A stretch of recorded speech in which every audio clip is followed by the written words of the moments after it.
This is a 10 frame, a simple rectangle segmented into 10 equal-sized boxes in 2 rows of 5. A 10 frame is a tool that is designed to encourage kindergarten and first grade students to understand numbers in relation to the number 10 and organize physical items they will be counting. 10 is important because it is the base of our number system. We only write with the numerals 0 through 9, so to indicate the next larger counting number beyond 9, we must write our numerals in a new place known as the tens place. When we have a group of 10 ones, or in other words, when we fill our 10 frame, we recognize that we have enough to bundle the group into a new value indicated by placing a numeral 1 in the position to the left of the ones place, known as the tens place.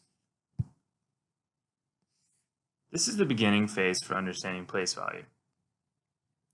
To learn more about the development of place value in Singapore math, please watch the short video on the place value chart.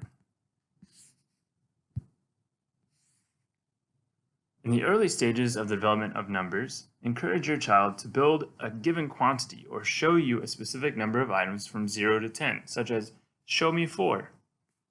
The child would then place the counters on the 10 frame. 1, 2, 3, 4. There we go. In this example, I am using the 2 colored counters, which are red on one side and yellow on the other. But you could use small and large buttons or different types of dry beans.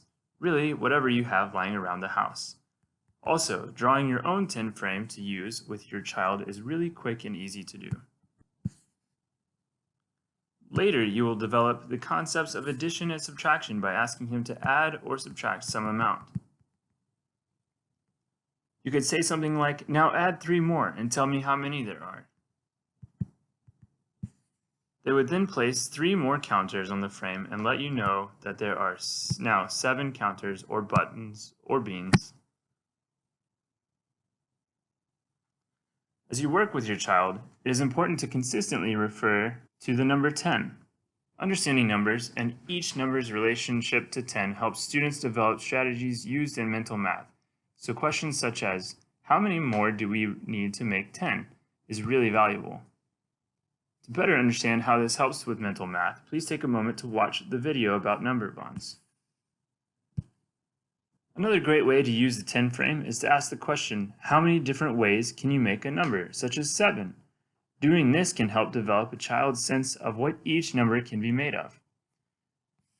This is also a helpful way to start developing addition and subtraction math facts through 10, and it leads well into the already referenced number bonds, which again I discuss in another video, but simply put, it is a picture representation of how to break apart numbers into smaller component parts. Thanks for watching, and please check out the other videos available online.